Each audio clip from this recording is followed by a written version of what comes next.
안녕하십니까. 미래에셋증권에서 중국 증시 열심히 보고 있는 박수진입니다. 네, 이번 주 물가지표, 중국과 미국 모두 물가지표가 굉장히 핫한 이슈였죠. 바로 확인해 보도록 하겠습니다. 자, 중국의 7월 소비자 물가지표 그리고 생산자 물가지표 어제 발표가 됐습니다. 이제는 중국에서 작년까지는 석탄 가격이 굉장히 많이 올랐던 것 때문에 PPI 지수가 굉장히 이슈였다라고 하면 최근 들어서는 CPI 지수, 소비자 물가지표가 3%까지, 3%까지 육박하는 것에 대해서 굉장히 민감도가 높아졌죠. 그래서 어제 기준으로 발표된 2022년 7월 기준 물가지표는 CPI 소비자 물가지수는 2.7%를 기록을 했고요. 생산자 물가지수는 4.2%를 기록을 했습니다. 예상치였던 2.9% 또는 4.7%보다는 훨씬 밑도는 수치죠. 그래서 이것만 숫자를 봤을 때는 그래도 중국의 물가지표가 인플레이션 압박이 좀 많이 낮아졌다라고 보실 수는 있을 것 같아요. 하지만 지금 CPI 지수는 원래 연간 목표치인 3%, 제가 계속 말씀드렸던 3%에 거의 지금 점점 차오르고 있다라는 점 때문에 좀 시장에서는 부담이 되고 있는 상황입니다. 그래서 굉장히 좀 민감해진 이슈고요. 자, 그러면 소비자 물가지수가 2.7% 나왔던 데에는 어떤 영향이 제일 컸을까요?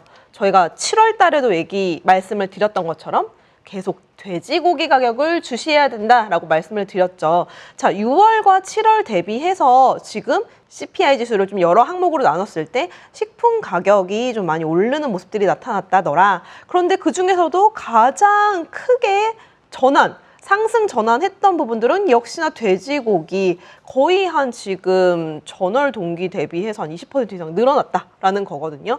그리고 채소 가격도 원래는 좀 안정적인 흐름을 최근에 기록을 하다가 7월 들어서 다시 한번 오르는 모습이 나타났습니다. 사실 코로나 봉쇄 기간에 한번 좀 급격하게 상승하는 모습들이 나타났다가 다시 안정 국면 왔다가 6월 한 달 잠깐 안정됐다가 다시 한번 튀어오르는 모습이었는데요. 이건 좀 계절적인 요인이 컸다. 중국도 지금 굉장히 덥고 비도 많이 내렸고 막 이런 이슈들 때문에 지금 이런 먹는 것 관련해서 물가가 많이 튀었다라는 거고요. 그 외에 이제 이 부분을 제외한 소비자 물가 지수는 크게 변동이 나타나지 않는 모습들이 나타났다. 그러니까 크게 변동성이 나타나지 않았다라고 보시면 좋을 것 같아요. 그래서 저희가 계속 돼지고기 가격 민감하게 봐야 한다고 말씀드렸잖아요. 그래서 제가 7월 달에 3개월 사이에 한 30% 올랐어요. 막 이렇게 말씀을 드렸는데 그 사이도 한 달이 지났죠. 그 사이에도 4월 1일 기준부터 7월 말까지 봤을 때 그냥 50% 이상 가까이 급등을 했어요. 발개위가 이 중간쯤에 한번 얘기를 했음에도 불구하고 결국에 또 다시 더 오르는 모습들이 나타났다. 그래서 아무리 뭐 누른다고 해도 결국에는 돼지고기의 이제 돼지고기 두수가 좀 줄어들고 있고 그리고 돼지고기를 키우기 위한 원가가 굉장히 많이 높아졌다라는 점, 특히나 사료 가격 같은 것들도 굉장히 많이 높아졌고요. 그렇기 때문에 지금 가격 자체는 계속적으로 높아질 수밖에 없는, 특히나 또 하반기에는 조금 더 높아질 수밖에 없겠다라고 시장에서는 계속 예상을 하고 있습니다. 자, 다음에는 생산자 물가지수는 생각보다 많이 빠졌는데 무슨 일이야? 라고 하실 수 있을 것 같아요. 원래는 지난달 기준으로 6.1%였다가 이번 달 들어서 4.2% 빠진 거는 굉장히 좀 많이 빠진 거거든요. 되게 급격하게 많이 빠진 거기 때문에 어떤 일이 있었는지를 살펴보면 사실은 뭐 아직은 국제 유가라든지 천연가스 이런 부분들은 조금 고점 찍고 내려왔다고 해도 작년 대비 굉장히 많이 오른 수준이죠. 하지만 또 중국에서는 다른 이슈가 있습니다. 지금 뭐 다른 것들은 좀 빠진다고 해도 이 철강금속, 철강제 같은 부분들이 굉장히 많이 점점 많이 하락하는 점. 이거는 결국 의미하는 건 내수가 굉장히 부진하다.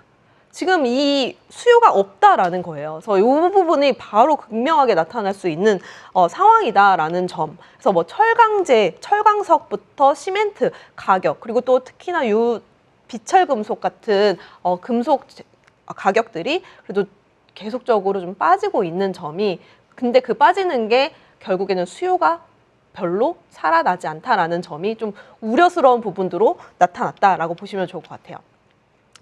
어제 막 따끈따끈하게 발표가 됐죠. 사실 중국의 PPI 지수는 미국의 CPI 지수에도 굉장히 영향을 많이 주고 있습니다. 그 연결고리를 그려놓은 차트고요. 보시면 주황색이 중국 생산자 물가 지수였고 이것들이 그대로 미국으로 전이되는 미국의 소비자 물가 지수로 전이되는 모습들이 그대로 나타나는 건데 지금 약간의 시차는 발생을 했었어요. 하지만 지금 중국의 PPI 지수가 많이 빠졌고 어제 미국의 CPI 지수 같은 경우에도 생산자 물가 지수 같은 경우에도 8.5% 예상치였던 8.7%보다도 밑도는 수치였고 지난달 9.1%보다도 훨씬 좀 기대치보다 낮아진 수치였기 때문에 미국 입장에서도 좀 이런 부분들은 중국의 PPI도 낮아졌고 그리고 최근에 그런 원자재 가격도 조금씩은 하락세를 보이고 있기 때문에 다들 시장에서 반응하는 건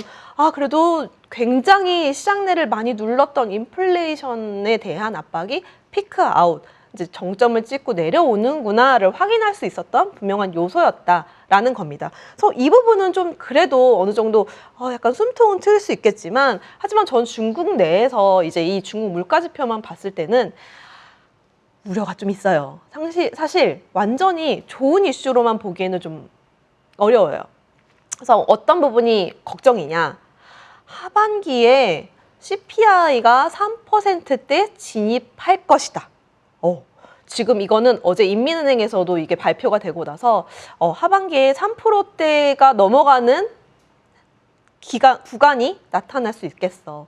하지만 뭐 이런 부분들을 그러면 시장에서는 3%대 더 자꾸 CPI가 올라간다라고 하면 지금 시장에서는 어떤 예상을 하냐 하면 지금 이렇게 중국 내에서 CPI 지수가 올라가는 거면 지금 중국은 돈을 풀어야 되는데 돈을 풀 수 있을까?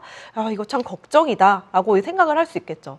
그래서 중국에서도 이 부분을 염두해서 계속 얘기하는 건 똑같아요. 대수만관하지 않게 돈을 무차별적으로 풀지는 않지만 경기 부양이 필요한 것에는 돈을 많이 풀 거야. 하지만 옛날처럼 돈을 막 무차별적으로 많이 풀는 형국은 아닐 것이다 라고는 계속적으로 얘기하고 있기 때문에 하반기에는 이 CPI와 통화정책의 연관성 그리고 강도 이런 부분들이 굉장히 예민하고 민감하게 반응할 수 있겠다라고 보고 있고요. 결국에는 인플레이션 사실 중국의 CPI 3%대가 높은 건 아니잖아요. 지금 미국이 8.5를 얘기를 했고 그리고 실제로 CPI 지수를 안에 봤을 때 핵심 CPI 같은 경우는 중국이 0.8%로 굉장히 낮은 수준이란 말이에요. 근데 그거 대비해서도 차라리 그냥 헤드라인 자체가 너무 높게 나오고 중국 기준에서는 3%대 부담스러운 수준으로 나오고 있기 때문에 요거는 좀 인플레이션에 대한 중국만의 예민도가 높아지는 거고요. 근데 결국에 아까 PPI 지수와 CPI 지수 내부적으로 좀 살펴봤을 때 또 다시 한번 통화정책도 통화정책이지만 결국에는 수요가 안 살아나고 있는 게 계속적으로 나타나고 있어요. 지금 물가지표뿐만 아니라 수출입 지표에서도 마찬가지고요. 지금 수입이 굉장히 많이 둔화되고 있거든요. 중국에서도. 그럼 수입이 둔화됐다라는 것도 결국에는 내수가 위축되고 있다. 계속 경기 부양을 하는 입장이지만 그 부분에 대해서 아직 위축이 된 부분이 회복되지 못하고 있는 것들이 계속 수치상으로 나와 있기 때문에 결국에 또 하반기는 지난번 정치국 회의에서 얘기 나왔던 거와 이런 지표들을 다 종합해서 결론은 인프라 투자를 또 확대를 하고 소비 회복 정책을 계속적으로 더욱더 강하게 밀어붙일 수밖에 없겠다라고 정리가 될 수밖에 없어요. 결국 돌고 돌아도 이쪽에 돈을 쓸 수밖에 없고 지금 통화 정책을 강하게 줄이기에는 굉장히 애매한 환경이다라고 보시면 좋을 것 같아요. 그래서 이런 부분들을 이제 발판 삼아서 우리가 결론을 내릴 수도 있겠죠. 우선은 매달 이런 물가 지표나 수출입 지표를 좀 잘 보면서 중국의 내수가 회복이 되는지 계속 확인은 해야 될 것 같아요. 그래도 결국에는 중국에서 돈을 많이 막 풀어서 하는 게 아니고 결국에 어느 쪽에 집중을 할 것인가라고 계속 들여다봤을 때는 어떤가요? 계속 돌고 돌아서 결론은 항상 매주 똑같아지는 것 같아요. 인프라 투자, 근데 인프라 투자가 예전처럼 막 철도 깔고 막 고속도로 짓고 막 이런 부분이 아니라 결국에는 뭐 5G라든지 아니면 전기차 충전소라든지 아니면 뭐 데이터 센터라든지 뭐 이런 쪽으로 계속 밀어붙일 거기 때문에 계속 그런 쪽 뭐 5G 그리고 전기차 그리고 발전시설, 발전시설이라고 해도 결국 또 태양광 풍력이겠죠. 뭐 이런 쪽 신재생 에너지 쪽으로는 계속 고민을 집중해서 보시는 게 좋을 것 같고요. 그래서 이런 쪽이랑 그리고 결국에는 또 소비가 살아난다라고 하면은 또 거기서도 전기차는 빠질 수 없을 테니까 전기차가 또 중복으로 잡히는 구간이겠죠. 그리고 그 외에도 뭐 음식료라든지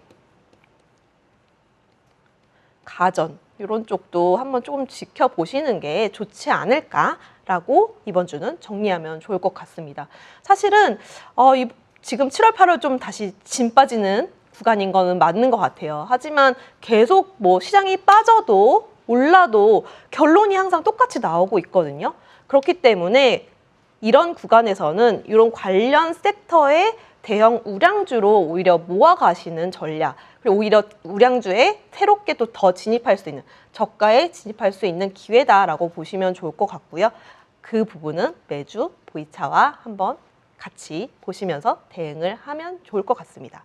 그래서 이번 주는 여기까지 간단하게 정리를 해봤고요. 다음 주에 또 찾아뵙도록 하겠습니다. 감사합니다.